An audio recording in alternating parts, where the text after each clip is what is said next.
Okay, let's continue the compressor madness. And this is my favorite subject, compressors. I love them. More than EQs, because for me a compressor is not just a dynamic tool and a transparency tool for, say, mix bus compression or mastering, but it's also a sculpting tool. This tutorial is only going to cover mix bus. The reason for that is because the four main types of compressors, the topologies, i.e. the designs and the structure of those compressors, is what we tend to use for most compressor tasks. And for mix bus, well, we have different flavors. Let's start with the first of the four, which is Opto. Believe it or not, Pro C made by FabFilter, extremely versatile, and in the style, which means topology, I've selected Opto. So the behavior of this compressor is what you'd expect from an Opto compressor. The TubeTech CL1B is one of the most famous Opto compressors. Looking at it, you think it's a VCA. It just looks so analogy and non-technologically advanced, but trust me, it's not. Opto is there for a reason. Let me first explain how Opto works, and then we'll talk about why it's so lovely. The Opto uses a lamp and a photoresistor. Basically what happens is the photocells are used as a detector and a light bulb to determine the amount of gain reduction. I know this sounds really simplistic. The more intense the signal going in, the more light bulb lights, the more compression you get. Because we're talking about a photocell here and a lamp that needs to glow, we're talking about very slow attack times, or rather slowish attack times. The thing about Opto compressors is they're less sensitive to peak transients and sudden spikes. And because of that, we can actually start to push our ratios a bit more without worrying too much about getting that sort of staccato, staggered feel that you get with some compressors. What's so good about it? Well, it makes for a great mix bus compressor. Because it's Opto, it's going to be slow and smooth. And that's just perfect for all mix bus. This is my go-to Opto. If I want to do more surgical using Opto, I'll go to the Pro C or the Pro C2. Let me drop these Optos out. Now I'll leave this one here because it does, well, no, actually, let's get rid of that so we make space for others. Okay, let's get on to the next one, which is probably the most common type of compressor you'll see. It's been around forever, and that's the VCA. Now, the VCA stands for Voltage Control Amplifier, and its compression behavior is based on peak. You'll see we don't have knee control here. The other thing with VCAs is that we have fast attack and release times.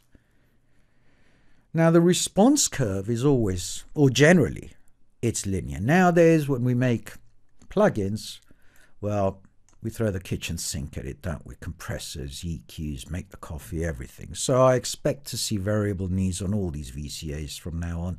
And to be honest, we're getting them already. By using this voltage control amplifier, the thing about a voltage control amplifier, as the name suggests, is that it applies more or less gain depending on the level of voltage that's fed to it. Now, a VCA compressor can provide plenty of smooth gain reduction and a full control over its attack and release times. In short, they're bloody versatile, excuse the French. They really, really are. The other thing I like about VCAs is they make for great glue compression. They really do. They can be aggressive enough to clamp down on transients because of the fast attack and release times. But they're also good for gluing sounds together. General rule of thumb for me is that I just use them for, I don't know, to take care of intense transients and spikes because of the fast attack. But it can act quite transparent as well. And this baby can be really punchy and aggressive. Slate Digital, yes, very nice makeup gain. I'd love to have seen an auto level match. Is it critical? It is, because sometimes with these things we like to run them through with no processes, not so much bypass but flatline mode. And I think, I'm not sure if it's the grey or the red, will boost the signal by 1.5 dBs even when you're not using anything. So really they should have level matched that. Slate also made the red. Yes, it's not red. That's not the reason. It's called red because it's based on the Focusrite red. Again, you can see what's going on here. We have no knee control whatsoever, but we're not really after it. So we've covered Opto and we've now covered VCA. Let's get on to this baby, which is the FET. FET stands for Field Effect Transistor. Now these compressors are based on a really valvy sound and they have really fast response times. Now the thing about the FET is we don't really use them on mix buses too much because they're a bit too aggressive, a bit too bright, but you can, if you're clever, using the sidechain detector, make this useful for the mix bus. The one distinction I did find between the soft tube FET compressor and the FET design of the 1176 is that ratio here is variable as opposed to you get on the 11176 is they are predetermined ratios. So they're literally buttons that you depress 2-to-1, 4-to-1 and so on. When you depress all the buttons, we call it all mode. And that's what the 1176 is famous for. 1176, great on drums. I mean, seriously good because it's such a fast attack response. The transient responses are wonderful. So it grabs everything. It's also bright. So it's great on vocals, drums, chugging electric guitars.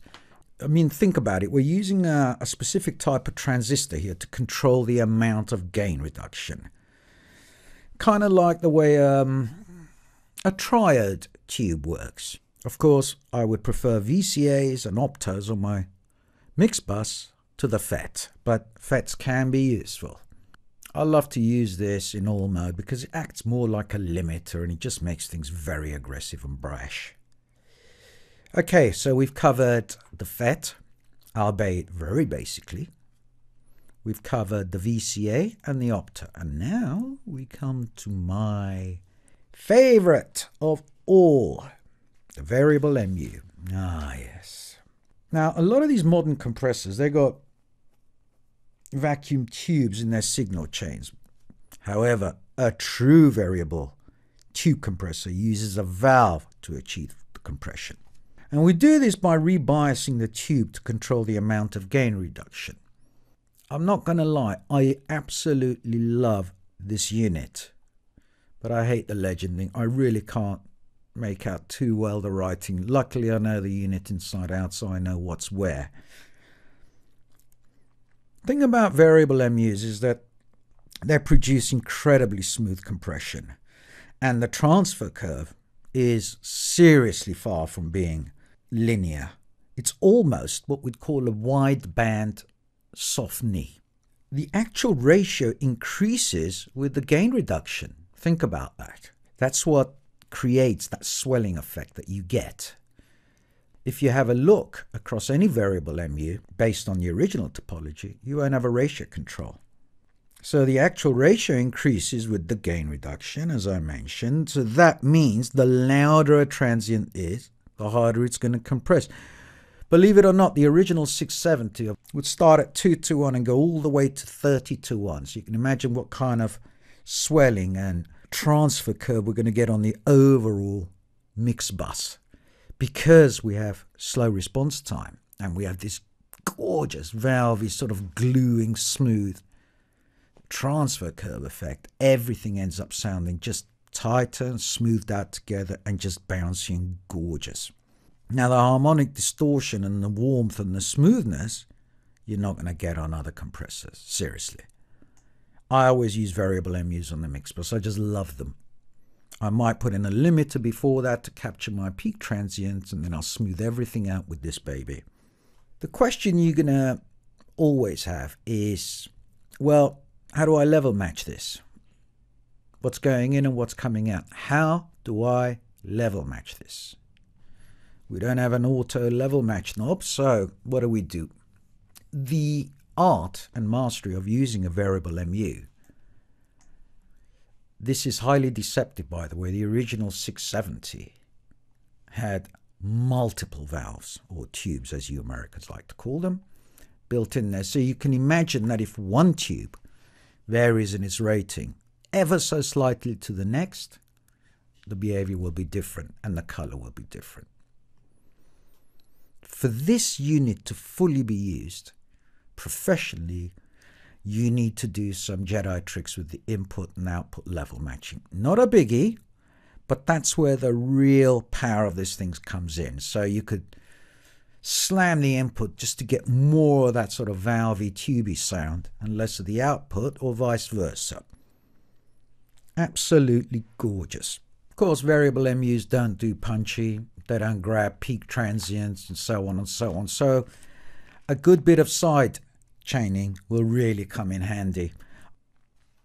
Okay, we've covered the four main types. So we've got opto, remember that, photocell vibe, slow response time, great for gluing, VCA, nice and fast, again, wonderful for gluing, FET, not so much, but we can make it work with some sidechain, and the variable MU, my favorite. This is called a tube leveling amplifier.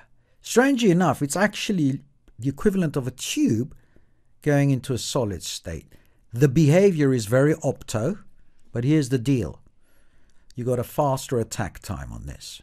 If you want to use an opto, great, but you'll be limited by its attack response. This one is equivalent of an opto, but with an even faster attack. But here's the deal. This isn't really meant to behave like a traditional compressor. You won't see a ratio on it.